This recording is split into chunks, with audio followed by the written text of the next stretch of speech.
olvidado o han entendido inadecuadamente cuando lo han estudiado o se los han explicado. Cuando hablamos de aorta estamos hablando de la arteria más importante de la economía del individuo.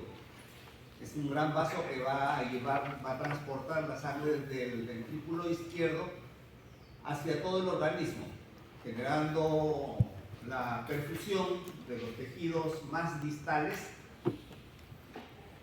mediante un sistema canalicular que va desde la aorta como principal elemento troncular, pasando luego a la división de ramas. Las ramas más importantes ya vamos a ver cuáles son. Entonces, si empieza en el ventrículo izquierdo, el fin de la aorta es cuando deja de ser aorta para transformarse en dos arterias ilíacas, es decir, en la división de la aorta por las dos ilíacas, y un elemento que mayormente nos olvidamos porque es sumamente pequeño, da la impresión que es una pequeña ramita dependiendo del ángulo diedro que forma, bueno, del ángulo que forman las dos ilíacas. Estamos hablando de la arteria sacra media. Entonces, académicamente se conoce como que la arteria aorta termina en tres ramas: las dos ilíacas primitivas y la sacra media.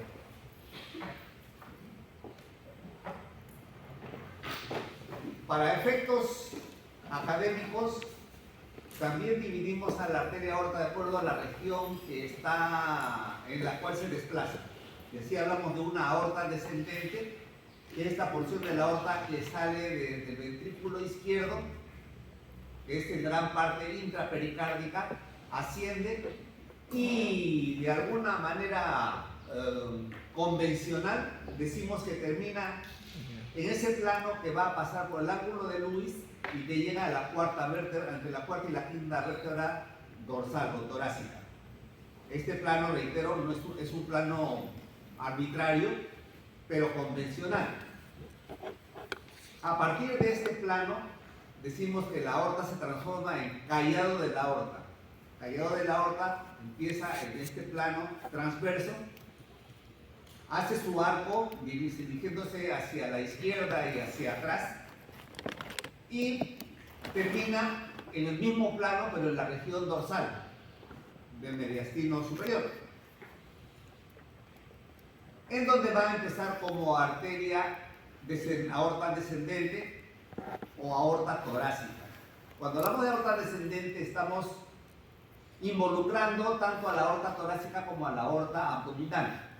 Entonces, si lo queremos sacar del ámbito general y ser más específico, hablamos que ahí empieza la aorta torácica, es decir, a nivel del cuarto nivel vertebral torácico, dorsal, y va a terminar a nivel de D11.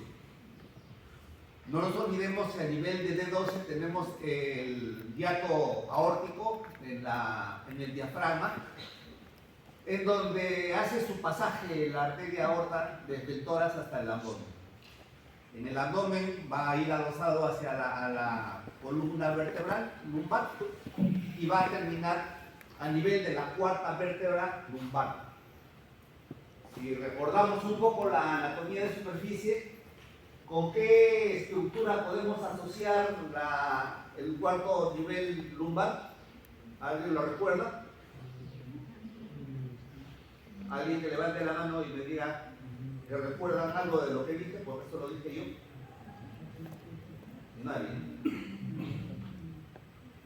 Por ese plano que está pasando por el ombligo. Cuando hablábamos de anatomía de superficie, hablé del ombligo y le dije que por el ombligo pasaba un plano que iba hasta el nivel de la cuarta vértebra lumbar, que delimitaba o daba más o menos el aproximado de donde termina la arteria aorta y empiezan las ilíacas.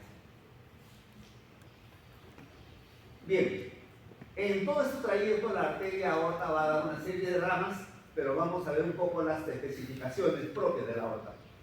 La aorta en su raíz va a medir un diámetro entre 25 a 30 milímetros. ¿Cómo está? Ok.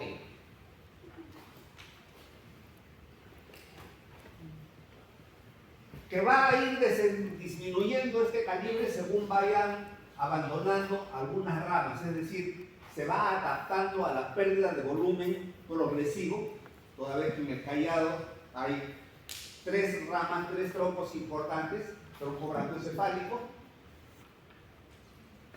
derecho, la carótida izquierda y la subclavia izquierda. Estos troncos ya están sustrayendo parte del volumen hemático que está saliendo del ventrículo. Por lo tanto, la aorta tiene que ir disminuyendo su calibre para que no se pierda la presión. Si hubiese una dilatación o mantuviese el mismo calibre desde el principio hasta el final, evidentemente al final la presión estaría mermada porque va a circular hacia las ramas correspondientes.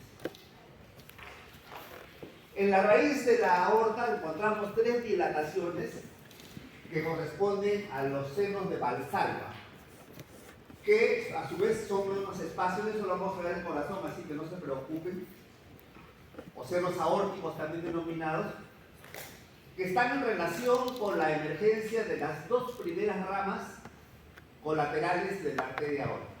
Las dos ramas, las primeras ramas que salen de la arteria aorta son las arterias coronarias, que son las arterias que van a irrigar el miocardio. Los senos sigmoideos, denominados así por la estructura de tres elementos que constituyen la válvula aórtica, están dispuestas en un seno posterior y dos anteriores. Me voy adelantando para efectos de que cuando hablemos de la pulmonar hablamos de la situación inversa, en la que tenemos dos posteriores y una anterior, que son los senos sigmoideos de la arteria pulmonar. Extrapericárdicamente se va a funcionar o va a estar en relación con los fondos de saco pleurales que ya hemos hablado ya, los senos, acá también tenemos algunos senos, que no reciben un nombre específico, sino simplemente como fondos de saco pleurales en relación con las estructuras vasculares de gran magnitud que están saliendo a nivel de la base del corazón. Entonces ya dije, va a empezar y terminar a nivel cuarto, nivel torácico, y va a terminar en el cuarto nivel lumbar.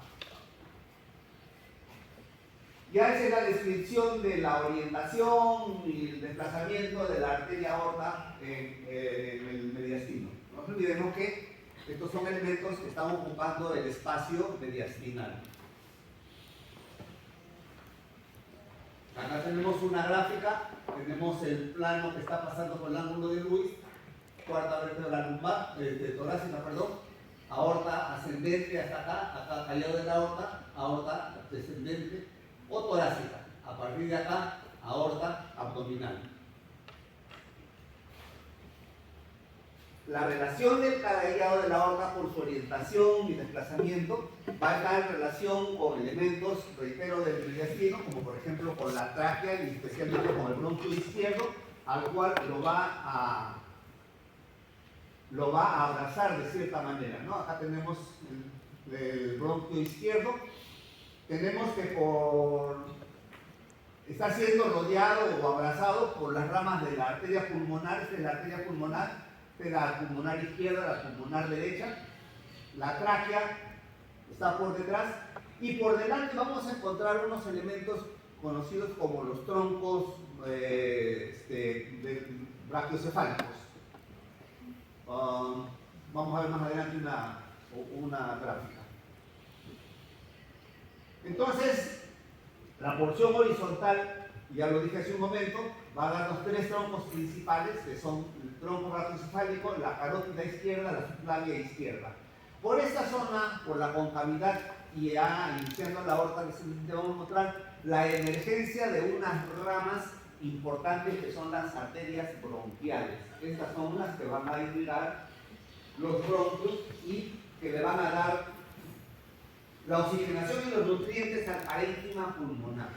Es un error pensar que la arteria pulmonar es la que va a irrigar a los pulmones. La arteria pulmonar lo que hace es llevar la sangre para que los pulmones funcionen y hagan su labor, es decir, que se realice la hematosis. De esto ya hablamos en la clase anterior, así que no voy a insistir más en aquello. Acá esto me permite hacerle recordar algo que mencioné en la clase de pleura. Esto de acá es el reborde pleural que les decía, envuelve el pedículo pulmonar y una prolongación de una lámina de 2 capas que viene a ser el ligamento triangular o pulmonar, va a descender hasta la región del diafragma. En una suerte de repliegue falciforme, que así también lo conocen en algunos textos, ¿no? Repliegue falciforme de la pleura mediastinal. Ya dije, las primeras colaterales son las coronarias derecha e izquierda, tronco brachiocefálico, carótidas, etc. Son relaciones, ¿no? Va a pasar por delante de la tráquea, va a pasar por detrás de los troncos venosos brachiocefálicos, tanto derecho como izquierdo, que van a constituir, ya vamos a ver más adelante, la vena cava superior. Acá, lo que antes he mencionado, los troncos brachiocefálicos, la yugular interna, la subclavia interna, la subclavia derecha, la yugular, la subclavia forman los innominados, también denominados troncos brachiocefálicos o venas innominadas, y juntas estas innominadas van a formar la vena cava superior. Lo dije. Un poco para que veamos que a lo largo del descenso de la arteria aórtica torácica va a dar estas ramas importantes que son las ramas intercostales. El hecho que salga una rama directamente de la aorta implica que estas ramas tienen un gran flujo y de hecho se necesita un gran flujo porque los músculos intercostales van a estar actuando y requiriendo de aporte tanto de nutrientes como de oxígeno. Es decir, aquellos elementos que ameritan o que consumen oxígeno en gran cantidad y que también requieren nutrientes para poderse mantener y desarrollar su actividad metabólica normal, siempre va a estar ricamente irrigado. Aquellos elementos que tienen poca actividad, por lo tanto no ameritan tener mucho oxígeno ni tampoco muchos nutrientes, van a tener una pobre vasculatura. Y a intercostales sabemos el día de hoy, así que no vamos a insistir.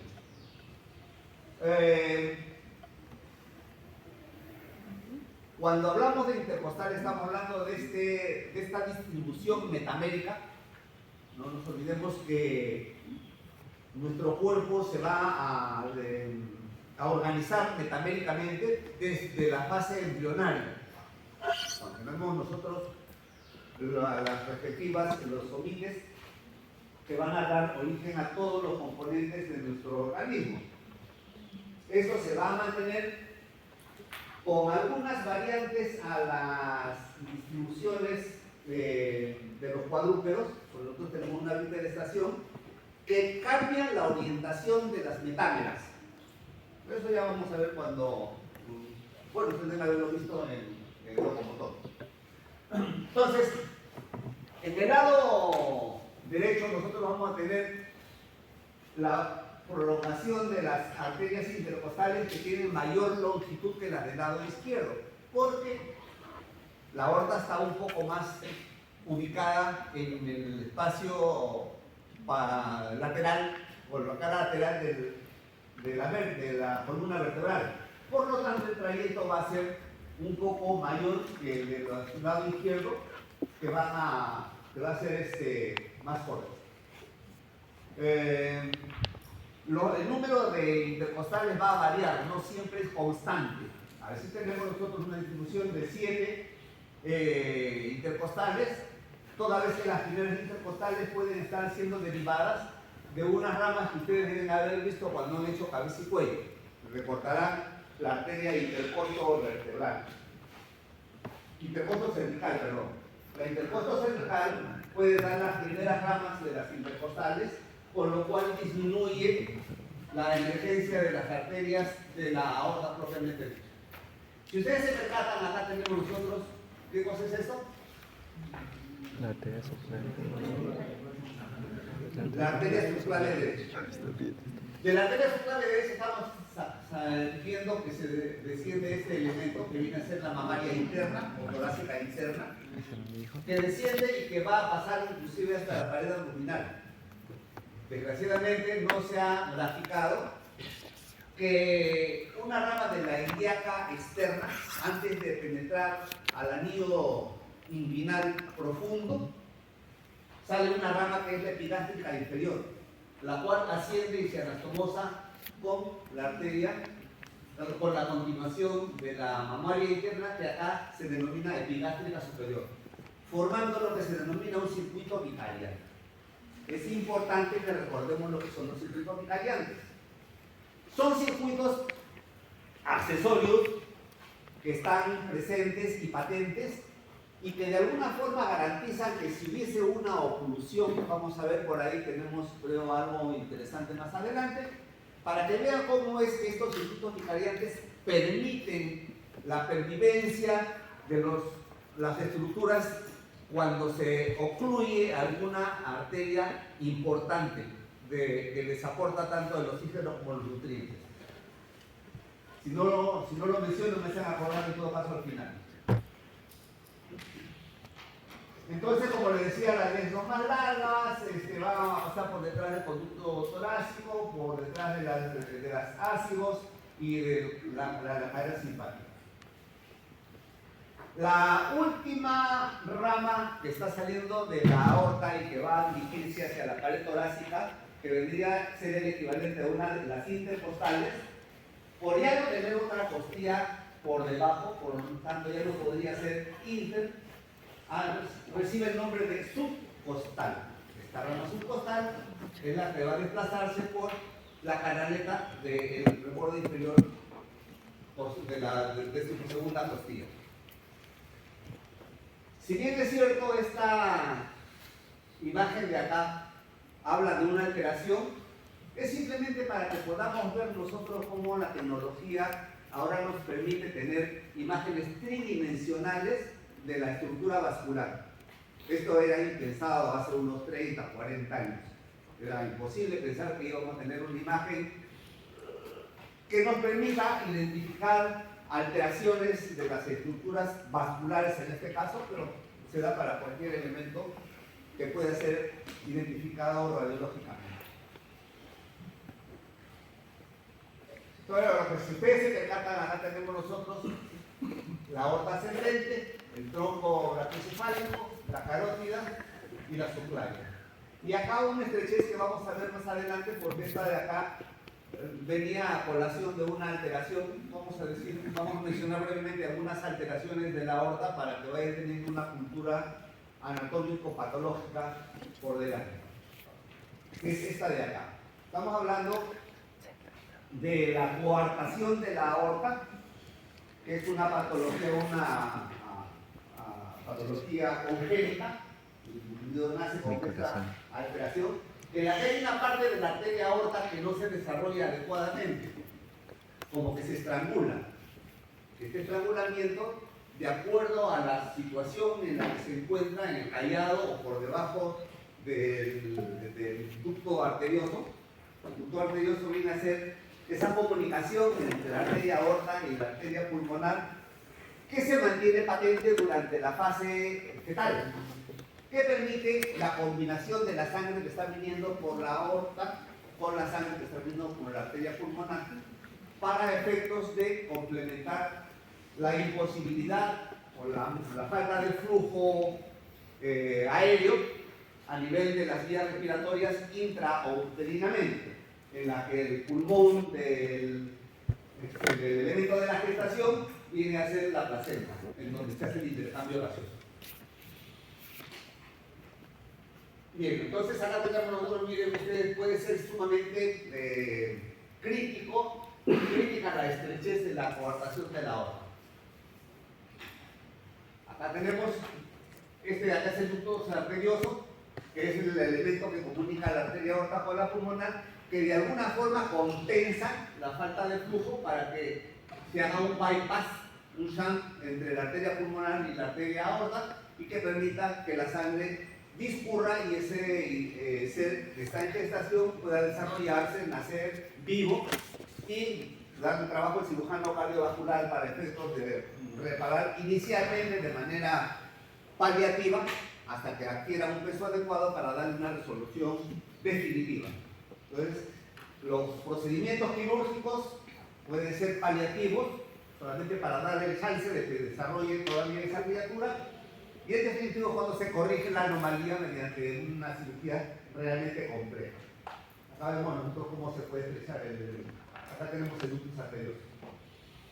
Y si ustedes se percatan, lo que nosotros veíamos en las intercostales que eran rectitas por debajo de las costillas, o entre las costillas, vemos que se tornan tortuosas. ¿Por qué? Porque estas arterias van a tener un incremento de la presión importante. Entonces se van a desarrollar como un complemento de tipo colateral, pero a nivel de las ramas posteriores. Otra patología que es relativamente frecuente, que son los aneurismas. Cuando hablamos de un aneurisma estamos hablando de una dilatación anormal de un vaso, en este caso de la arteria aorta, en la que todos los componentes de la pared del vaso se van a dilatar, como una suerte de debilidad de la pared. Esta debilidad hace que podamos tener dilataciones como cuando se le forma una tetilla a una cámara de una llanta, de bicicleta o de automóvil, o algunos globos que se le forma un subglobo por una debilidad de la pared. La presión es similar a todo lo largo del elemento, pero una zona se protruye. ¿Por qué? Porque esta zona de debilidad no aguanta la presión y termina dilatándose. Por supuesto, esta deficiencia puede terminar en una ruptura. Así tenemos algunos tipos que se clasifican. Este es un aneurisma sacular, tiene forma de saco, aún un costado. Este es un aneurisma fusiforme, es decir, tiene una forma ahusada, en la que toda la circunferencia de la arteria ha tenido la debilidad y por lo tanto se ha dilatado. No vamos a hablar de las causas porque no es clase de patología. Solamente es para que tengan un poco la idea de las patologías, que reitero, no es tan frecuente y que de repente en algún momento les van a preguntar a ustedes. Y luego tenemos otra alteración que es la disección de la aorta. Y acá me detengo un poco sobre la terminología. Ustedes van a encontrar muchos colegas que hablan de aneurisma disecante. O es aneurisma o es disección. O la disección se establece dentro del aneurisma, pero el aneurisma per se no es disecante. El aneurisma es simplemente aneurisma, dilatación de las paredes, anormalmente. Disección implica que la íntima, una de los componentes de la pared vascular, acá tenemos la íntima, la endotelio, tenemos la capa media y tenemos la adventicia. Por alguna razón la íntima se desgarra, se lesiona, se lacera, se ulcera y la presión de la sangre empieza a decolar, empieza a diseccionar las paredes y terminamos en este elemento. Acá tenemos este borde, acá, y el borde por la pared de las partes externas se queda, generando un denominado falso lumen. Por ese falso lumen empieza a circular sangre, que está saliendo por la presión que tenemos acá, y llega un momento en que hay más sangre en el falso lumen que dentro del lumen normal. Por lo tanto, esto de acá se ocluye y entenderán que el falso lumen no irriga nada, al contrario, empieza a ocluir los vasos que están en el trayecto de la arteria correspondiente. Esto de acá grafica un poco mejor. Tenemos acá el desgarro de la íntima, por donde sale la sangre. Esta se va acumulando entre la íntima y las paredes externas, la media y la adventicia, y empieza a comprimir el lumen normal. Eventualmente puede hacerse un nuevo desgarro distal y por acá reingresar la sangre, y esto de acá compensaría de alguna forma prolongando, dándole la chance al médico de resolver este tema de la disección ahora.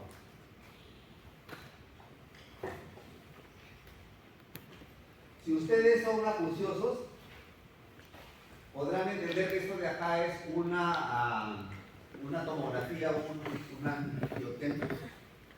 Como contraste, lo que vemos acá de blanco es el contraste que está dentro de la arteria aorta.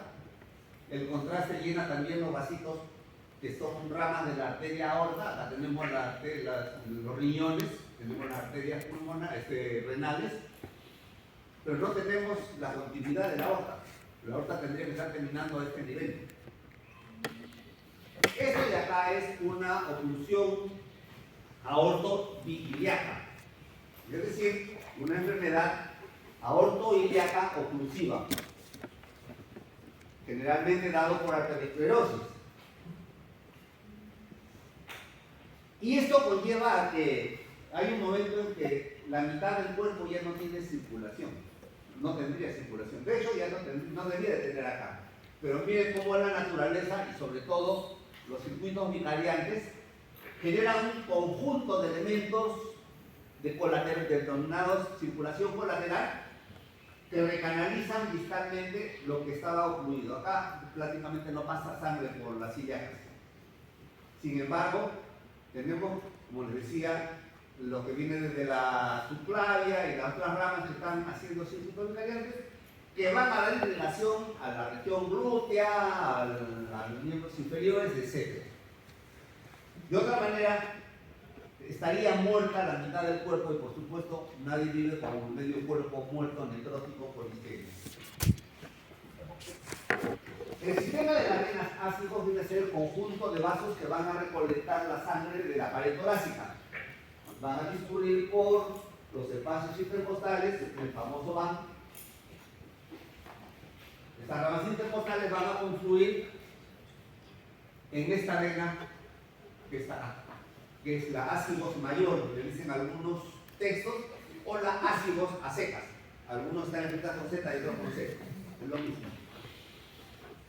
Cuyo origen va a estar en la cavidad abdominal. Es decir, acá está tapado por la vena cava, pero por detrás de la vena cava está la vena denominada la lumbar ascendente. La lumbar ascendente va a recibir sangre de la subcostal y en ese momento tenemos la formación de la ácigos a la cual van a ir drenando los diferentes ramos venosos intercostales. Pero no solamente los intercostales del lado derecho que le corresponde, sino que también van a drenar la formación de los otros ácigos, que ya no se llaman ácigos, sino hemiácigos inferior y hemiácigos superior, que también van a confluir y van a llegar hacia la ácigos. La ácigos asciende y desemboca en la vena cava superior. Así como tenemos nosotros una circulación arterial vicariante, el sistema ácigos constituye un sistema vicariante venoso, porque va a conectar la vena cava inferior y los elementos que están drenando en la cavidad abdominal con la vena cava superior. Eso implica que en algún momento, dramáticamente, por alguna razón, se ocluye la vena cava inferior. Ese sistema va a dilatarse por la presencia de una mayor masa hemática, pero va a permitir que la sangre que debería venir por la cava inferior desemboque en la cava superior para llegar al corazón y que pueda ser oxigenada en el corazón, en los pulmones, perdón. Entonces, reitero, es importante que recordemos lo que vienen a ser estos circuitos alternativos.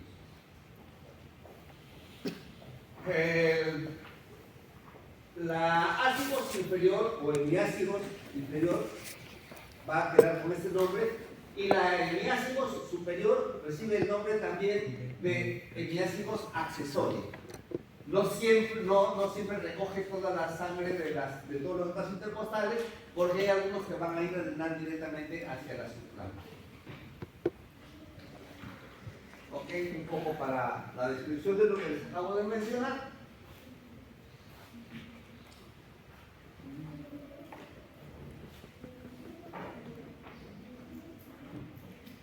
La hemiácigos del lado izquierdo tiene una connotación o un comportamiento ligeramente diferente al del lado derecho. En el del lado derecho no va a haber aporte de la región de las renales y suprarrenales. Simplemente son las que van a drenar de la pared abdominal hacia el sistema de la lumbar ascendente.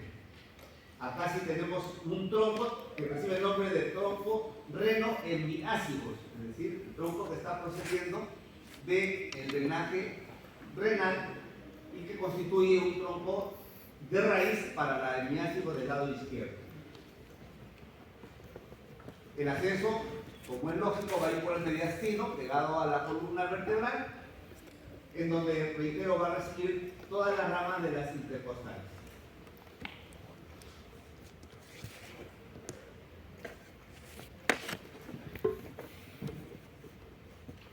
Ya. A veces nosotros tenemos que, lo que dije hace un rato, no siempre la hemiácigos accesoria va a recibir todo el drenaje de la pared torácica izquierda. Acá estamos viendo que se forma un tronco que se va hacia la subclavia y simplemente a partir de la quinta, sexta o séptima espacio intercostal forma el tronco de la hemiácigos accesoria. A nivel de la vértebra número 8 o la 9 están ascendiendo la hemiácigos inferior y entre la 7 y la 8 está descendiendo la hemiácigos accesoria para drenar en la vena ácido. La vena ácido es una vena muy importante, muy voluminosa. Cuando uno abre un tórax ve una columna importante azulada que es fácilmente identificada. A veces es incomprensible cómo algunos se la llevan de encuentro al momento de la toracotomía. La arteria pulmonar, como ya sabemos, es la que va a salir del ventrículo derecho, va a llevar la sangre venosa conectada por las cavas en la aurícula derecha y la va a impulsar por los troncos, primero por el tronco pulmonar y de acá las ramas de las arterias pulmonares derecha e izquierda. Estas van a dividirse a su vez rápidamente en los lóbulos correspondientes del pulmón y en los subsegmentos broncopulmonares. Entonces, básicamente va a transportar sangre venosa, razón por la cual en las gráficas siempre se le pone a esta arteria como de color azul. En tanto que la aorta, por tener sangre arterializada, siempre se le va a graficar de color rojo.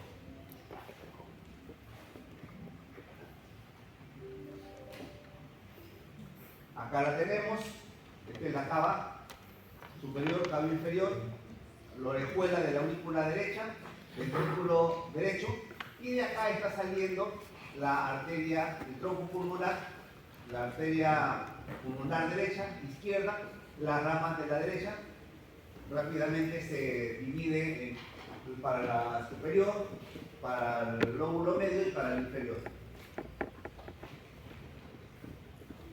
La vena cava superior, ya hemos dicho, está formada por las dos sinominadas, también denominadas tronco cefálico venoso, izquierdo y derecho, y van a desembocar en la aurícula derecha. La inferior va a recolectar toda la sangre de la parte inferior del cuerpo, la porción caudal, y la va a llevar hasta la aurícula derecha, en una zona que nosotros vamos a ver cuando hagamos corazón, una protrusión que se denomina la válvula de Eustaquio. Siempre es importante recordar que no todo lo que se dice es. ¿Qué significa esto? Significa que hay una serie de nomenclaturas que no llegan a describir o no significan lo que realmente debía ser. Cuando uno habla de una válvula, ayer creo que fue que hablamos que la válvula era un aditamento que permitía el flujo unidireccional. La válvula de Eustaquio no es una verdadera válvula, simplemente es una protrusión de la desembocadura de la vena cava inferior en la aurícula que no cumple la función de válvula porque no tiene los flaps, los folletos necesarios como para que pueda obturar y que no haya ese retorno. Entonces, Lo de válvula simplemente es una denominación convencional, pero que no implica que sea tal como se menciona. Luego tenemos el conducto torácico. El conducto torácico es el elemento recolector de linfa más largo y de mayor volumen del cuerpo. Tiene origen a nivel de la segunda vértebra lumbar, en una dilatación scapular, a donde confluyen varios troncos linfáticos de la cavidad abdominal y de los miembros inferiores, que reciben el nombre de cisterna de Beckett o sistema linfática. Cisterna linfática. La cisterna de Beckett, reitero, es esta dilatación donde están llegando los troncos. Va a penetrar hacia la cavidad torácica a través del hiato aórtico, acompañando la aorta, pero por detrás y hacia la derecha de la arteria, y va a ascender adherida a la columna. Es esta de acá. Hasta la cisterna de Beckett, ingresa. ¿Hasta dónde llega? Hasta el ángulo que forma la vena subclavia izquierda con la vena yugular interna, denominado ángulo yúgulo subclavio, para los que les gustan los nombres epónimos, el ángulo de Pirogo. Sin embargo, hay que aclarar que no siempre el callado asciende un poco y hace un callado y regresa para desembocar en otra zona. No siempre el conducto torácico desemboca en este ángulo. Clásicamente se le describe como tal y suena bonito y es fácil de recordar, pero muchas veces el conducto torácico desemboca en la yugular o desemboca en la vena subclavia y a veces desemboca en la misma innominada. Entonces, no es constante, no es permanente, no es la generalidad. Hay muchas variantes en la desembocadura. Conjuntamente con la linfa que está procediendo de la porción inferior del cuerpo, va a recolectar la linfa de el hemitórax izquierdo, miembro superior izquierdo, la porción izquierda del cuello y la porción izquierda de la cabeza. Claramente definido. Una línea ahí drena hacia el conducto torácico. El resto del cuerpo, es decir, el hemitórax derecho, miembro superior derecho, mi cara y mi cuello derecho, van a ser recolectados por la denominada gran vena linfática, que recibe un nombre de gran vena linfática, pero que realmente es pequeña en relación con el conducto torácico. Este sistema de la gran vena linfática va a recolectar la linfa de esta zona y va a desembocar también en el ángulo yúgulo subclavio, entre comillas, del lado derecho, en el callado de la gran vena linfática. Entonces hay un callado del conducto torácico, asciende y luego hacia esta curvatura, y hay un callado de la gran vena linfática, o también denominada vena linfática derecha, simplemente.